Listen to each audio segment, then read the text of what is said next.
Buenas noches, hermanos. Hoy vamos a tener algo un poco diferente a la alabanza.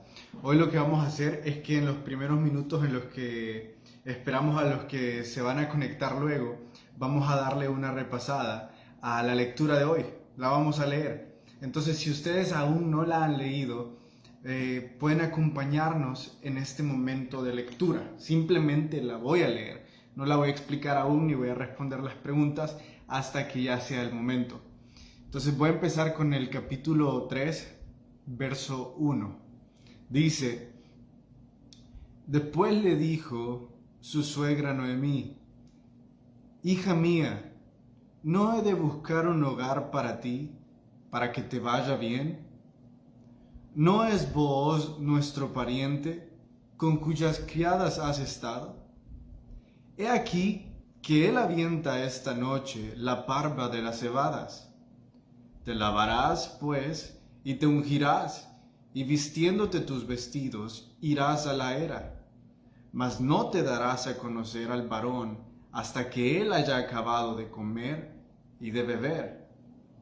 Y cuando él se acueste, notarás el lugar donde él se acueste, e irás y descubrirás tus pies, y te acostarás allí, y él te dirá lo que hayas de hacer. Y Ruth respondió: Haré todo lo que tú me mandes. Descendió pues a la era e hizo todo lo que su suegra le había mandado. Y cuando Booz hubo comido y bebido, y su corazón estuvo contento, se retiró a dormir a un lado del montón. Entonces ella vino calladamente y le descubrió los pies y se acostó. Y aconteció que a la medianoche se estremeció aquel hombre y se volvió, y he aquí una mujer estaba acostada a sus pies. Entonces Booz dijo: ¿Quién eres? Y Ruth respondió: Soy Ruth, tu sierva. Extiende el borde de tu capa sobre tu sierva, por cuanto eres pariente cercano. Y él dijo: Bendita seas tú de Jehová, hija mía. Has hecho mejor tu postrera bondad que la primera, no yendo en búsqueda de los jóvenes, sean pobres o ricos.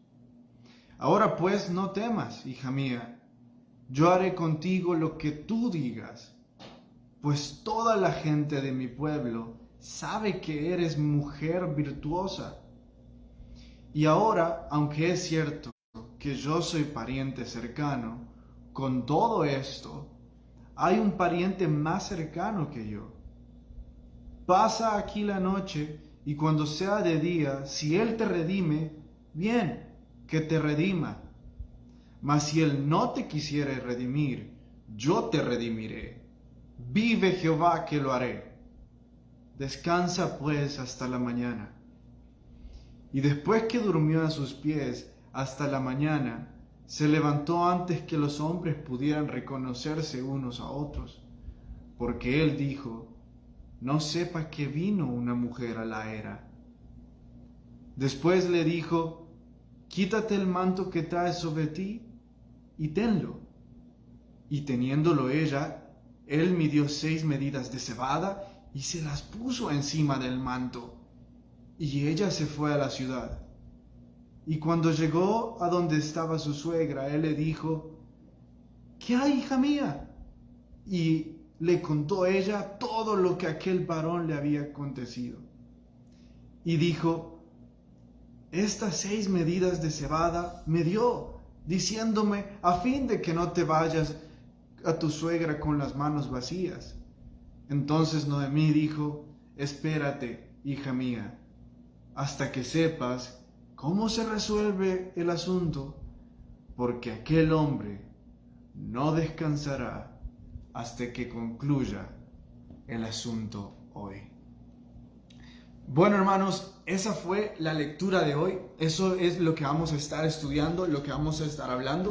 Si ustedes recuerdan, el capítulo 3 y el capítulo 4 es lo que nosotros tenemos que responder el día de hoy.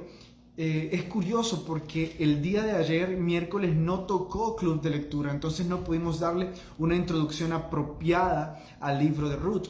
Entonces lo vamos a hacer ahora, pero antes vamos a orar. Jesús, gracias porque nos concedes tu palabra. Jesús, confiamos de que si lo dejáramos hasta aquí, fuera más que suficiente, pues hemos escuchado tu palabra y hemos meditado en ella. Te pido de que nos proveas de más oportunidades para hablar de tu palabra. En tu nombre oramos. Amén. Amén. Bueno, entonces como ayer no le pudimos dar un inicio apropiado a este libro, lo vamos a hacer hoy. Como dato introductorio del libro de Ruth, este es un libro histórico que nos narra meramente una historia, sin mayor contenido teológico o espiritual. Pero yo estoy un poco en desacuerdo con solo llamarle histórico. Para mí, Jueces es histórico, pero Ruth es una novela. Es que si ustedes se fijan, en cada capítulo va marcando la historia de tal forma que el lector no solo está adquiriendo la información necesaria, que eso es lo que un libro histórico hace, sino que el lector es capaz de sentir las emociones que los protagonistas están teniendo.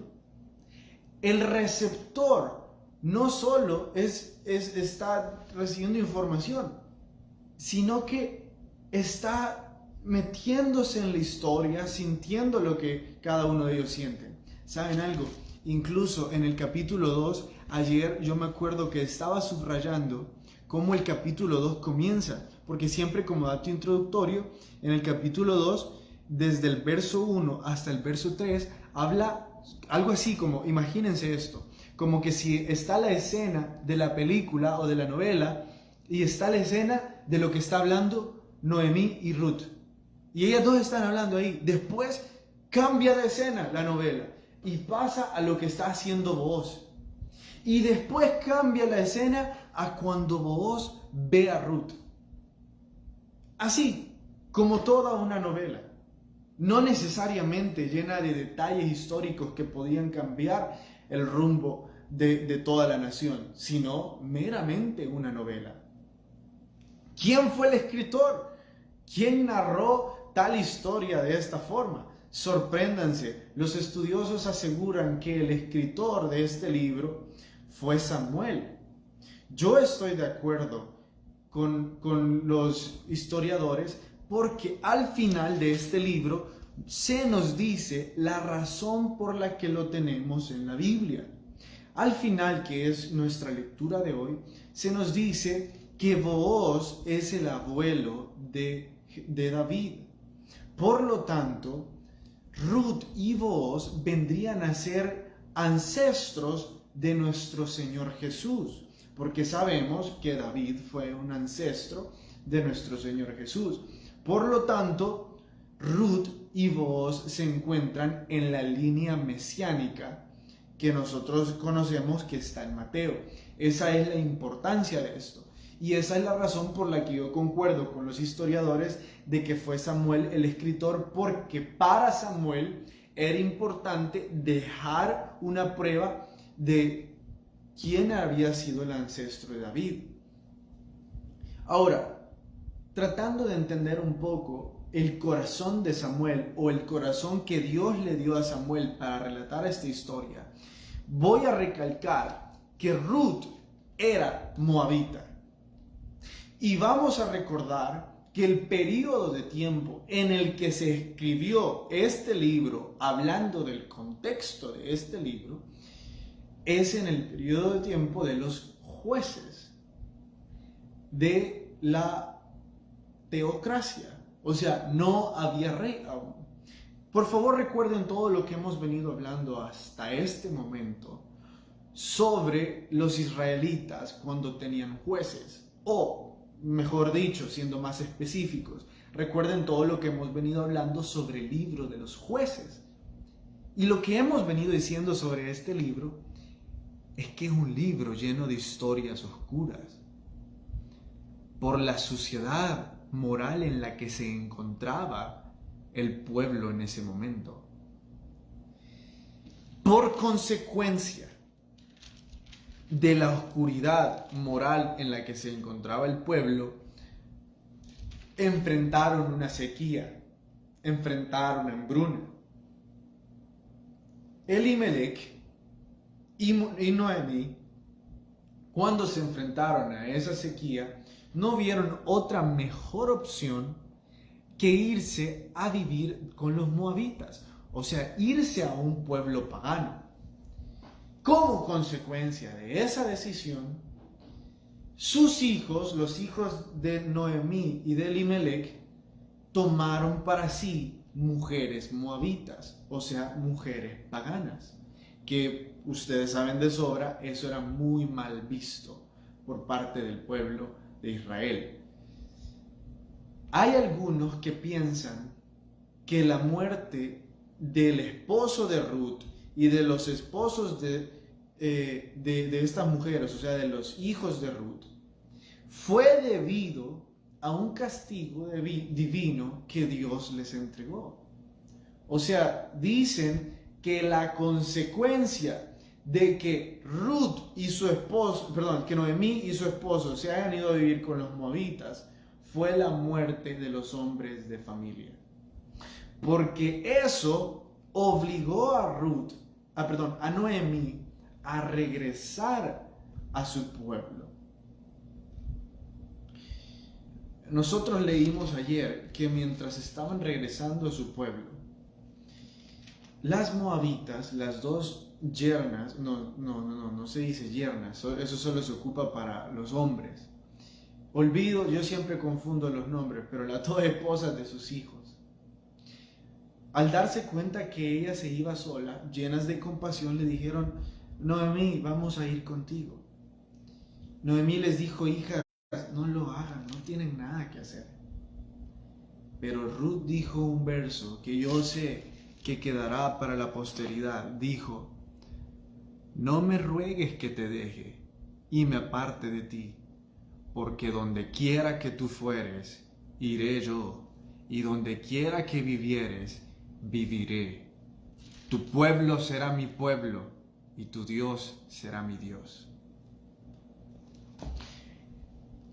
Y ahí le dijo Ruth a Noemí: me voy contigo. Ahora, por favor, tomen en cuenta culturalmente y económicamente lo que significó que Ruth hiciera esto.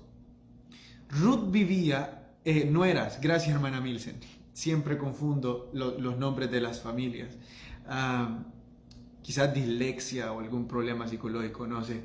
Pero hoy sí, gracias hermana Milsen, no se me olvida, nueras. Noten la inmensidad de la decisión que tomó Ruth.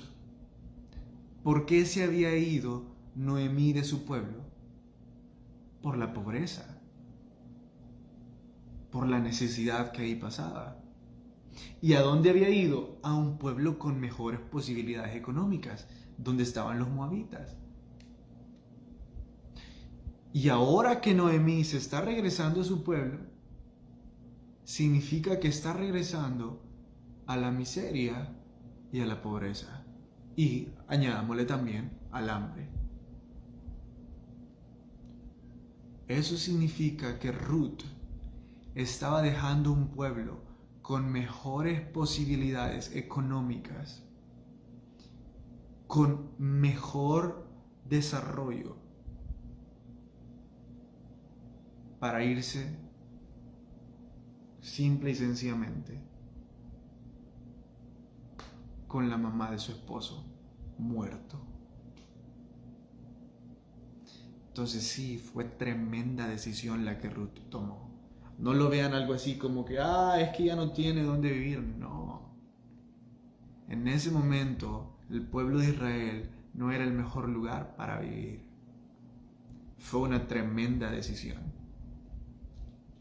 Después vemos en la historia más o menos cómo pasó en el capítulo 2, que ella conoce a Booz Y nos vamos a adentrar un poquito más a todo lo que sucede en el capítulo 3 y en el capítulo 4, pero para entender eso un poco más, tengo que explicarles cómo funcionaba el sistema de siembra y de cosecha del trigo y de la cebada, que en ese momento era lo que ellos cultivaban. Nosotros quizás hemos visto un poquito, quizás algo que se parezca mucho al trigo y a la cebada en nuestros tiempos, quizás sería, perdón, en nuestro contexto cultural, quizás sería, no sé, algunos de ustedes que sepan un poquito más que yo, algo que se parezca en nuestro tiempo, en nuestro contexto cultural, perdón, al trigo y a la cebada, algo que cultivemos aquí en El Salvador, porque yo creo que no cultivamos mucho trigo, quizás cebada sí un poco más que trigo. Pero bueno, les voy a explicar.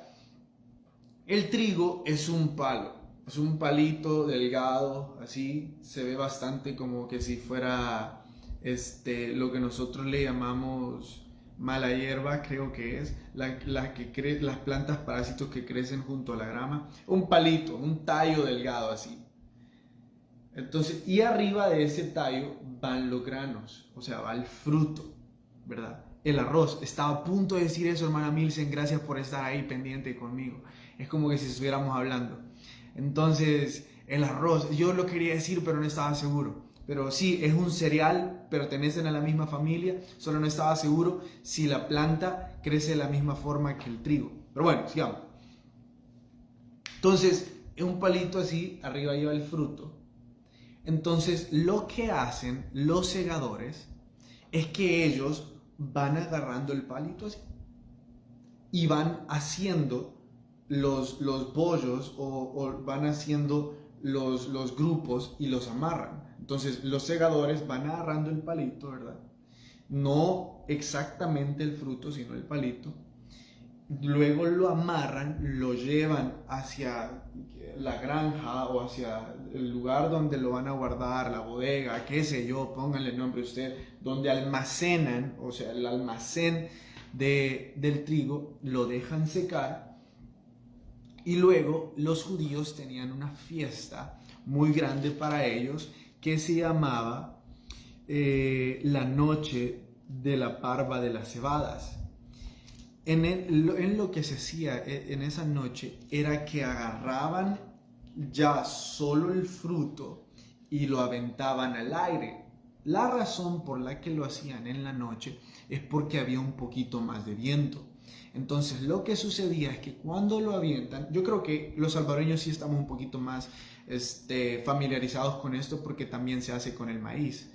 Entonces, y creo que también con el arroz. Entonces, cuando lo avientan, la hoja o la basura se va con el viento y cae el grano, cae el fruto. Y por eso se le llama la noche en la que avientan la parva de la cebada y cae el fruto. Todos los hombres pasan todo el tiempo que sea necesario en esa fiesta. Digo que es fiesta no porque realmente sea una fiesta, sino porque para ellos era algo especial. Es una tradición de ellos. Entonces los hombres pasan haciendo eso toda la noche. Entonces avientan, recogen y así. Y al final, cuando ya tienen el fruto, cuando ya tienen el grano, lo que hacen es disfrutar, es tomar, es beber vino y todo eso, o lo que hacían, por la alegría de que ahora tenían el fruto. Las mujeres no eran bienvenidas en ese momento porque era una actividad para hombres. Ellos se quedaban a dormir ahí en el campo donde llegaban. Ustedes deducirán que esto no era el trabajo para un hombre adinerado, esto era el trabajo para los trabajadores, ¿verdad? Notamos que Booz lo hizo. Notamos que si Booz lo hizo era porque era un hombre de un corazón de siervo. Ahora bien, eso es la primera parte del contexto. La segunda parte del contexto que quería explicarles era la transición que hubo de Ruth siendo una simple, o sea, de simplemente recoger espigas, a ser una mujer que andaba con las criadas de Booz. Ahora déjenme explicarles. Por ley, todos los dueños de campos, sea de trigo, de viñedo, lo que sea, por ley, todo dueño de un campo debía de dejar que las orillas del campo de ellos fueran para los pobres o para los necesitados o para las viudas. Todas las orillas los dueños debían de dejar que otras personas llegaran ahí que necesitaran comer y recogieran.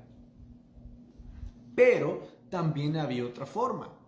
La forma era que mientras los segadores iban agarrando el palito que yo les expliqué, o sea, la cebada o el trigo, se lo iban entregando a mujeres para que ellas los amarraran. Entonces ellos tenían el trabajo difícil de ir aquí agarrando y poniéndolo acá, luego se lo daban a las mujeres y ellas los enrollaban. Entonces era algo así como un equipo. Ellos andaban caminando, se lo dejaban a las mujeres y ellas los enrollaban.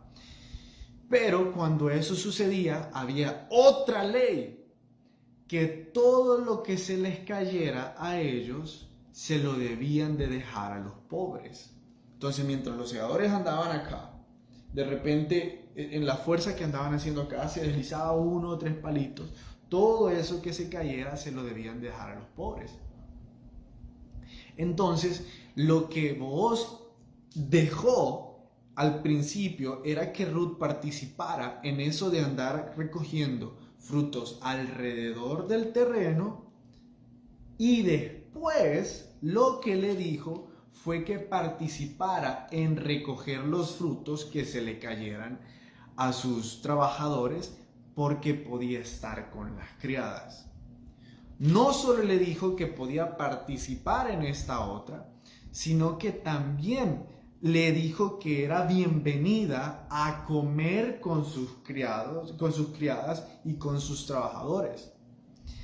Los dueños o terratenientes, llamémosles mejor así, ya hablando en lenguaje de campo, los terratenientes tenían como costumbre en aquel momento proveer de alimento a sus trabajadores, de quizás vino, de agua, para que pudieran trabajar mejor, porque ellos se adentraban en el campo y de esa forma iba a ser más eficiente. Entonces Booz le dijo a Ruth: no solo quiero que andes con mis criadas, sino que quiero que comas con nosotros. Ahora, como novela, hagámoslo novela porque ellos lo hicieron novela. Ruth le va a contar todo esto a Noemí. Y Noemí, como una mujer experimentada, al escuchar todos los detalles que se tomó Booz con Ruth, le dice: Ruth, hay algo aquí. Entonces, en el capítulo 4, en el capítulo 3, encontramos que Noemí, habiendo identificado que a Booz le gustaba Ruth, le dijo: Ruth, vas a hacer lo que yo te diga. Ruth dice: sí, yo lo voy a hacer. La costumbre era que una mujer, al descubrirle los pies a un hombre, estaba sometiéndose a su voluntad porque estaba pidiendo ayuda. La costumbre no era solo descubrir sus pies, sino que también era limpiarlos, dependiendo del contexto en el que se encontraban. No era que Ruth llegó a seducir a Booz en la noche. No era que Ruth iba a llegar a seducirlo. Era que se iba a poner en sumisión, o sea, iba a llegar a someterse a la voluntad de él, pero iba a llegar a pedirle su ayuda. Algo así como decirle: necesito su ayuda, ¿verdad? Y voy a hacer lo que usted me diga. No era una señal de seducción, sino de ayuda. Entonces, posteriormente a eso, nosotros encontramos en la historia que, curiosamente, Booz ya sabía todo de Ruth.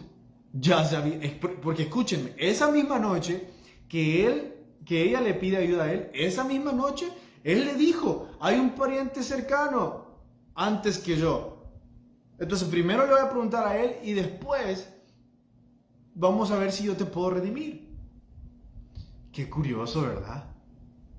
Que Ruth ni siquiera le había pedido ayuda y él ya sabía todo lo que tenía que hacer para ayudarle. Bueno, hagámoslo novela. Vos ya andaba haciendo todo lo que podía para tener a Ruth en su vida.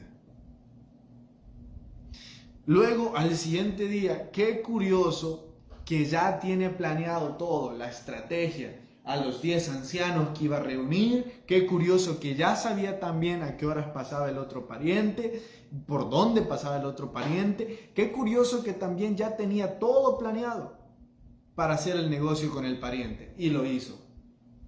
Déjenme explicarles la forma de cerrar el trato con un zapato, dándose un zapato a cada uno.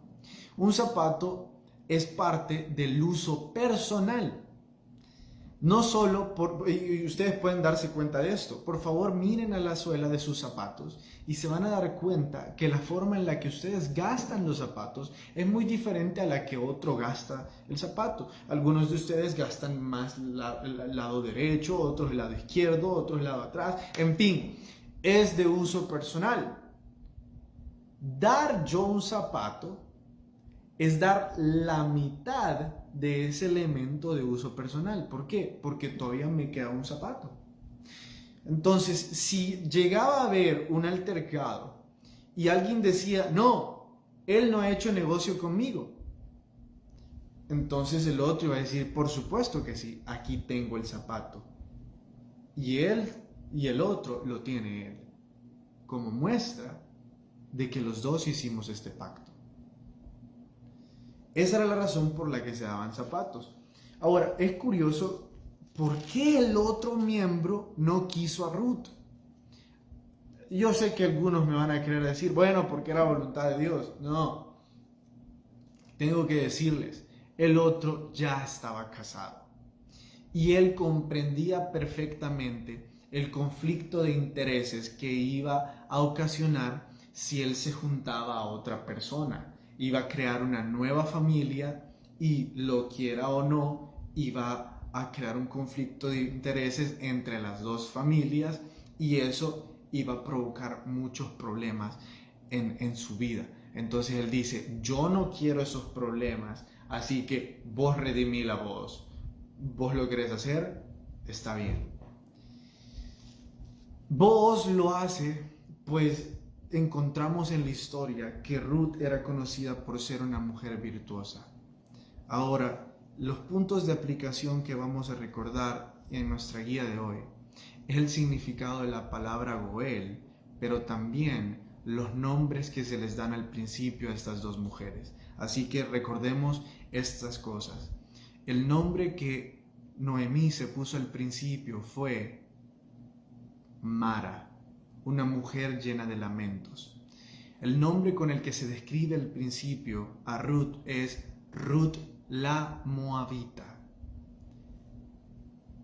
Mientras va la historia en camino, el nombre de Ruth es cambiado a Ruth la Virtuosa. Mientras la historia termina, el nombre de Ruth otra vez es cambiado a Ruth la Redimida. Vean cuántas veces Ruth pasa a ser de una mujer sin mucho valor culturalmente, porque eso es lo que pensaba la cultura en ese momento con mujeres extranjeras. Una mujer prejuiciada, una mujer juzgada, pero no le importó su pasado. Ella no dejó que su pasado definiera su futuro. Así que ella se convirtió en una mujer virtuosa. Y luego, Booz la hizo una mujer redimida. Nunca a nosotros nos debería de detener nuestro pasado o de definir nuestro pasado, las cosas que nos han hecho, las cosas que hemos hecho, lo que nos duele del pasado, nada. Eso no nos define. Nada de eso. Quien nos define es Cristo. La palabra Goel significa redentor. Y en aquel momento, Booz fue el redentor de Ruth y de Noemí. ¿Por qué? Porque él decidió pagar por ellas. Él decidió apoyarlas. Él decidió cuidarlas cuando ellas no tenían quien lo hiciera. Así ha hecho nuestro Señor Jesucristo con nosotros. Él nos ha tomado y nos ha elegido a pesar de que no teníamos quien lo hiciera por nosotros. Y así nuestro viejo nombre que alguna vez tuvimos, como Ruth la Moabita o Carlos el pecador, Carlos el incapaz, gracias a nuestro Redentor puede cambiar y puede ser un nuevo nombre, puede ser hijos e hijas del Dios Altísimo. Es mi oración, hermanos, que esta historia no sea solo apasionante, sino que también sea un reflejo de vuestras vidas y de lo que Dios puede hacer en ellas. Que Dios les bendiga, hermanos. Nos vemos mañana y esperamos un nuevo libro.